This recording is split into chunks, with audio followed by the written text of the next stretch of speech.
এখনো মনে আছে যেদিন আমাকে ঘুম থেকে ছেড়ে দেওয়া হয়, আজকে খোলামেলা বলছে এগুলো। আর এটাকে সুন্দর করে নাটক সাজানো হয়েছিল যে পারিবারিক কলহের কারণে আত্মগোপনে চলে গেছে। তো পারিবারিক কলহের কারণে আত্মগোপনে আমার সাথে আরও 4 জন কীভাবে গেল, আমার গাড়িও বা কীভাবে গেল, আর বাংলাদেশের গোয়েন্দা সংস্থার হেডকোয়ার্টারে আমার লাস্ট লোকেশন কীভাবে পাওয়া যায়, আজকে খোলামেলা বলছে এগুলো। আস্তে আস্তে সবই বলে দেবো ইনশাল্লাহ। যেদিন আমাকে ছাড়া হয়েছে ওই দিন আমাকে বলা হয়েছিল যে আমি যদি ঘুমিয়েও থাকি তবু আমাকে ঘুমের মধ্যেও মনিটর করার জন্য মানুষ থাকবে।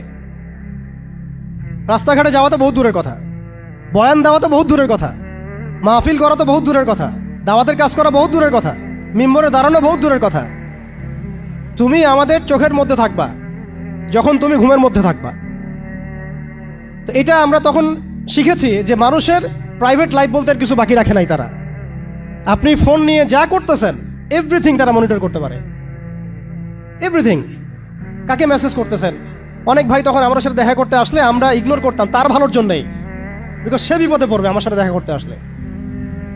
এবং আপনি যেটা বলবেন সে বলার জায়গাটা আপনাকে দেওয়া হয় নাই, রাখা হয় নাই, আপনি ট্রিগারের সামনে আছেন। তো আল্লাহ পাকে সন্তুষ্টির জন্য কথা শুনেছি, অনেক সহ্য করেছি, মেনে নিয়েছি, গালি মন্দও খেয়েছি।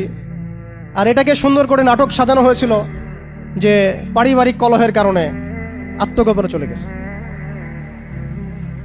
তো পারিবারিক কলহের কারণে আত্মগোপনে আমার সাথে আরো 4 জন কীভাবে গেল, আমার গাড়িও বা কীভাবে গেল, আর বাংলাদেশের গোয়েন্দা সংস্থার হেডকোয়ার্টারে আমার লাস্ট লোকেশন কীভাবে পাওয়া যায়, ম্যাপ কীভাবে ট্রেস হয়, মিডিয়া দিয়ে মানুষকে খাওয়ানো। এই কথাটা বলতে কি এখানে আসছি যে শুধুমাত্র টেকনোলজিক্যাল নিয়ন্ত্রণ ওদের কাছে আছে এমন না, ইভেন মিডিয়া দিয়ে তারা দিনকে রাত বানাইছে, রাতকে দিন বানাইছে, এখনও বানাচ্ছে রাইট নাও।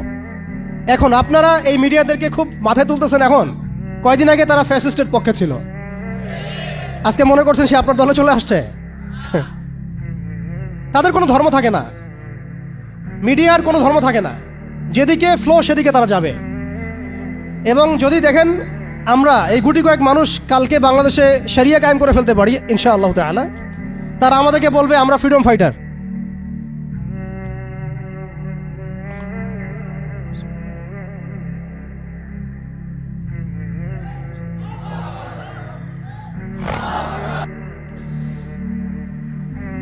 শুনতে পাচ্ছেন কথা? বিসমিল্লাহি আউয়ালুহু ওয়া আখিরাহু। আমি বলছিলাম যে আপনি আপনার বিশ্বাসের জায়গাটাকে এতটা নরম করবেন না, এতটা সস্তা করবেন না। কারণ কাফেরদেরকে, ফাসেকদেরকে, জালেমদেরকে, মুশরিকদেরকে, মুনাফিকদেরকে এবং এই চলমান এই মিডিয়ার সিস্টেমগুলোকে, তাগুতি সিস্টেমগুলোকে এত সহজে বিশ্বাস করতে নাই। তারা দিনকে রাত বানাতে পারে, রাতকে দিন বানাতে পারে। আজকে আপনাকে জঙ্গি বলতে পারে, কালকে আপনাকে ফ্রিডম ফাইটার বলতে পারে। আজকে যদি দেখে এইসব ওয়ার্ডগুলো এই সিস্টেমের এগেনস্টে যাচ্ছে, তখন আমাদেরকে তারা ট্রেস করবে, তারা উগ্র, তারা মৌলবাদী, তারা জঙ্গিবাদী কর্মকাণ্ড করতেছে, নাউযুবিল্লাহি মিন যালিক। ঠিক আছে, কিন্তু যদি দেখা যায় কালকে তারাই আবার বিজয়ী হয়ে গেছে, তখন তাদেরকে আবার তারা হাইলাইট করবে এবং তাদের পেজগুলো, নিউজ কভারেজগুলো ভরে যাবে। অতএব মূল জায়গায় থাকেন, তাদেরকে দিয়ে কিছু যায় আসে না। ইসলামের আহলুন নিফাকদেরকে দিয়ে কিছু যায় আসে না।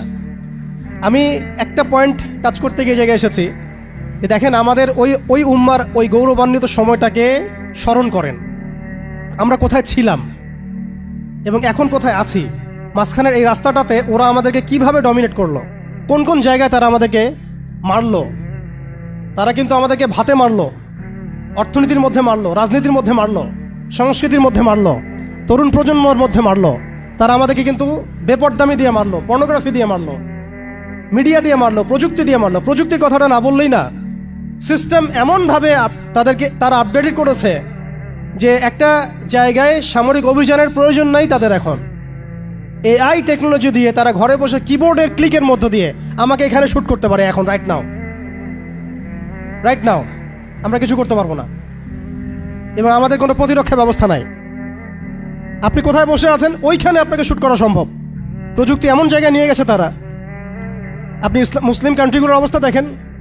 আমরা বাংলার জমিনে দিন কায়েমের কথা বলছি, বাংলার জমিনের ল্যাকিংসগুলো আপনি ফাইন্ড আউট করেন। আমাদের কি আকাশ নিরাপদ? সমুদ্র কি নিরাপদ? আমাদের কি মিসাইল আছে, ক্ষেপণাস্ত্র ব্যবস্থা আছে, আকাশ প্রতিরক্ষা ব্যবস্থা আছে? আমাদের কি এরকম প্রযুক্তি আছে? আমাদের কি ইমানদার এমন মিলিটারি বাহিনী আছে কিনা? অনেক বিষয় আছে যেগুলো নিয়ে আমাদেরকে ভাবতে হবে। নাই, এটা হতাশার কোনো কারণ না। এবং আমাদের সব কিছুই লাগবে, জরুরিও না, এটাও মাথা দিচ্ছি। নাই, অনেক কিছুই নাই, এটা হতাশার কোনো ব্যাপার না।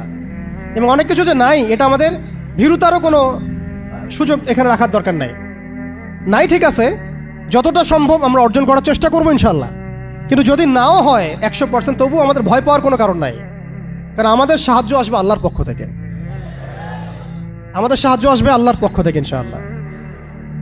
এবং আপনারা এই আয়াতটা জানেন যে কাম মিন ফিআতিন কলিলাতিন গালাবাত ফিআতান কাসীরাতান বিইذنিল্লাহ।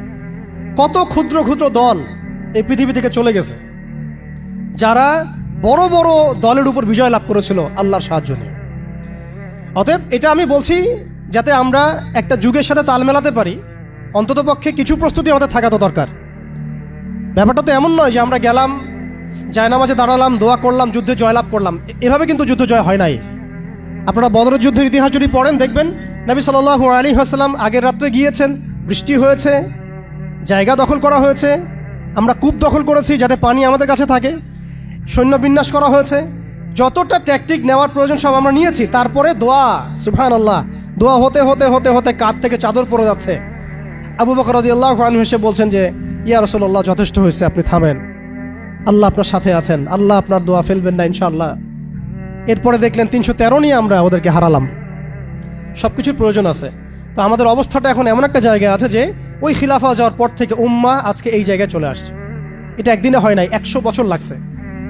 এটা ভাই একদিনে হয় নাই, 100 বছর লাগছে। ওরা 100 বছর মেয়াদি প্ল্যান করেছিল, আরও বেশি প্ল্যান করেছে ওরা তো প্ল্যান করেছে পুরো প্যালেস্টাইনের এই হোলি ল্যান্ডটাই তারা দখল করবে।